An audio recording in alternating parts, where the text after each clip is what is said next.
Look को लेकर आपके लोग हमेशा हर फिल्म में जुदा जुदा रहते हैं, लेकिन अगर इस फिल्म की बात करी जाए, आप जो हैं जैसे दिखते हैं, मूछे वगैरह बिना उसके जो अक्षय कुमार दिखते हैं उसी तरह से नजर आ रहे हैं। लुक को लेकर कुछ खास बात हुई थी कि ये आपका कॉल था, उस call was this directors call और योर कॉल की सजेशन की मैं ऐसे लिखना चाहूँगा।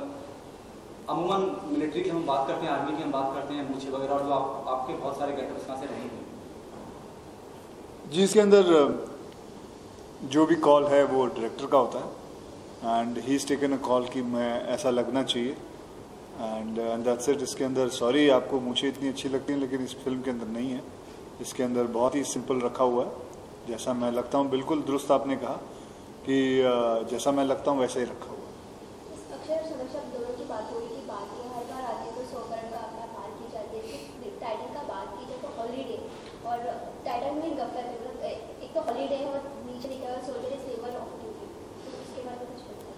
उसका कारण ये है कि एक सोल्जर अपने हॉलीडे पे आता है बहुत मेहनत करने के बाद, बॉर्डर पे काम करने के बाद, और इधर आके रियलाइज़ करता है कि एक टेररिस्ट ऑर्गेनाइजेशन काम कर रहा है जिनको कहते हैं स्लीपर सेल्स। और इस फिल्म के अंदर वो बताया जाता है कि स्लीपर सेल्स क्या है, क्या करते हैं, कैसे ऑपरेट करते हैं। और मैं डिफेंस इंटेलिजेंस एजेंसी से हूँ, सो बाकायदा जब मैं हॉलीडे पे हूँ लेकिन फिर भी दिमाग काम पे लगा हुआ है क्योंकि I can see something wrong is happening in our city. Sir एक आपके लुक ऊपर रहेगा सर, डाउन जा रहा है। हाँ जी, लुक ऊपर। अच्छा, तो बड़ा अजीब सा लगता है नीचे से सवाल। पीछे से पूछ लीजिए सर, नीचे डाउन जा रहा है। अच्छा चलिए। Sonakshi, also this is for the first time you will be playing boxing and all.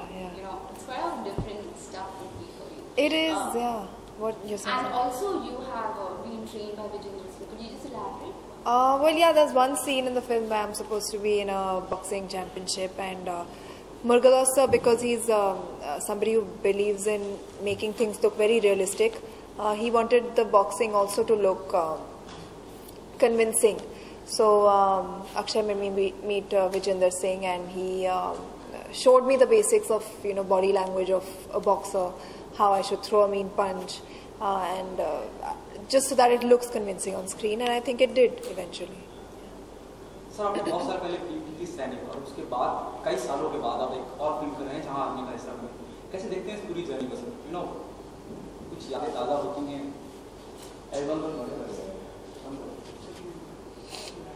इतने सालों के बाद फिर एक आर्मी। एक मिनट, लाइट बत्ती बंद हो गई।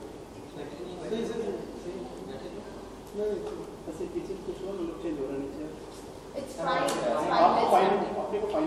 So please continue. नहीं, वो बोल रहे किसी कैमरा में आ ही नहीं रहा, लेकिन बत्ती अभी भी नहीं आई। ठीक है, चलो, हाँ ठीक है। कहाँ गए वो इंसान? हाँ जी, पूछिए। सैनिक का एक फिल्म आपने की थी और उसके कई सालों के बाद एक और फिल्म कर रहे हैं जहाँ आर्मी का बंदे नजर आ रहे हैं। किस तरह की यादें ताज़ा होती हैं सर, और कैसे देखते हैं अपनी पूरी जर्नी तब आपने की और आज? जी, वो बिल्कुल फिल्म अलग थी, ये फिल्म बिल्कुल अलग है। हाँ, उसमें भी आर्मी मैन था, इसमें भी हूँ, लेकिन इसके अंदर डिफेंस इंटेलिजेंस एजेंसी से ताल्लुक़ रखता हूँ और मतलब कैरेक्टर मेरा अलग हो जाता है। एंड उसके अंदर मुद्दा अलग था, इसके अंदर मुद्दा अलग है। और अगर आप जर्नी की बात करें तो उसके बीच में कुछ और 50-100 फिल्में और कर चुका हूँ, तो वो जर्नी के बारे में बात करना अभी मैं मुनासिब नहीं समझता हूँ। एंड बहुत ही अगर आप मुझे कोई फिल्म के बारे में कुछ चीज़ पूछना चाहे तो मैं बता सकता हूँ, लेकिन अगर आप जर्नी के बारे में पूछना चाहे तो कुछ मैं समझा नहीं एक्चुअली क्या बोलूँ आपको अपने जर्नी के बारे में। ओके सर, कैसा कितना ग्रो किया as an actor? I hope you taken a already grow. तीसरी चौथी फिल्म सोनाक्षी आपके साथ कर रही हैं, कितना ग्रो किया है सोनाक्षी एज एन एक्टर, क्या कहना चाहेंगे आप मुझसे पूछ रहे हैं? जी सर। अच्छा, सोनाक्षी जी ने बहुत मुझे लगता है ये इनकी 9वीं या 10वीं फिल्म होगी। ये इनकी 9वीं 10वीं फिल्म है। एंड मैंने इनकी एक फिल्म देखी थी लुटेरा, और मुझे बहुत अच्छा लगा था इनका काम उस फिल्म के अंदर, खास करके। बहुत सारी और फिल्में देखी लेकिन लुटेरा का मैं जानबूझ के बताना चाहता हूँ क्योंकि मुझे लगा कि एक हीरोइन जो फिल्मों में सिर्फ 9-10 फिल्में कर चुकी हैं और एक इसकी काम था और उस फिल्म को उठाना अपने शोल्डर के ऊपर और लेके जाना बहुत ही कमाल की बात थी and I always keep up to it कि इनको नेशनल अवार्ड मिलना चाहिए उस फिल्म के लिए। सोनाक्षी, जिस तरह से रेस्पॉन्स प्रोमो को मिल रहा है, गानों को मिल रहा है, म्यूजिक को मिल रहा है, आप मानते हैं कि आधी जंग जीती जा चुकी है, सब लोगों ने इतना अप्रिशिएट करना चाहते हैं प्रोमो को, म्यूजिक को? मैं खुश हूँ कि लोग प्रोमोज और म्यूजिक को अप्रिशिएट कर रहे हैं, क्योंकि ये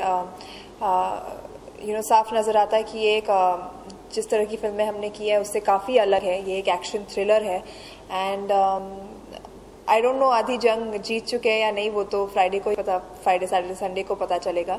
बट उम्मीद यही है कि जितना लोग प्रोमोज को अप्रिशिएट करें उतनी फिल्म को भी अप्रिशिएट करें, क्योंकि ये वाकई में बहुत ही अच्छी बनी फिल्म है। Last two questions. So there's a lot of talk that this 100 crore club, lot of numbers has been created. Now that the director of the film, he was the first man who, after Gajini, it was 100 crore. There's a lot of expectation also from Holiday. So I don't think so. Let's not talk about the expectation of the film. It's a very serious film. It's a film, as I told you earlier also, this film is dedicated to the Indian Army. It has a lot of causes which youngsters and every Indian should watch it and see the film and understand. We should not take people who wear uniform for granted. Even a traffic police officer who is standing outside and controlling the traffic, we should not take for granted. Because I think it's very essential that we respect uniform, any form of uniform. And that is what it teaches you, what they actually go through while taking care of us and our family in our city. So there's a lot of, I'm not talking about whether it's going to do 100 crores or 200 crores or 50 crores. I'm more interested in how do people take this and how seriously they talk about the film.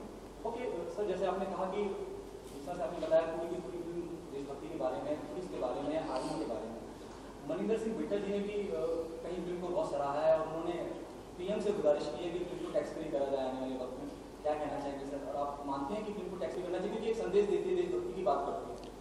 जी, ये देशभक्ति की बात in the sense it's बहुत अलग हिसाब से बात है। इसके अंदर कोई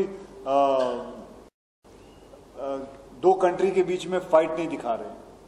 इसके अंदर एक यही बता रहे हैं कि हमारे बीच ही प्रॉब्लम है और हमें अपने बीच की प्रॉब्लम सॉल्व करनी चाहिए, रादर कि हम किसी और देश के बारे में बात करें, किसी चीज़ के बारे में बात करें। और उस प्रॉब्लम को सॉल्व करने के लिए आर्मी ऑफिसर आता है और उसके साथ काफ़ी और भी आर्मी ऑफिसर्स रहते हैं। ये एक मुद्दा है जो मैं समझता हूँ बिट्टा साहब ने अगर ये बात कही है तो बहुत बहुत धन्यवाद कि एक ऐसी फिल्म लोगों के पास टैक्स फ्री करके जाए ताकि कम पैसों में वो फिल्म हर इंसान ये फिल्म देख सके। बहुत बड़ी बात होगी अगर ये फिल्म टैक्स फ्री हो जाए तो I will be very happy for it. Thank you. Thank you.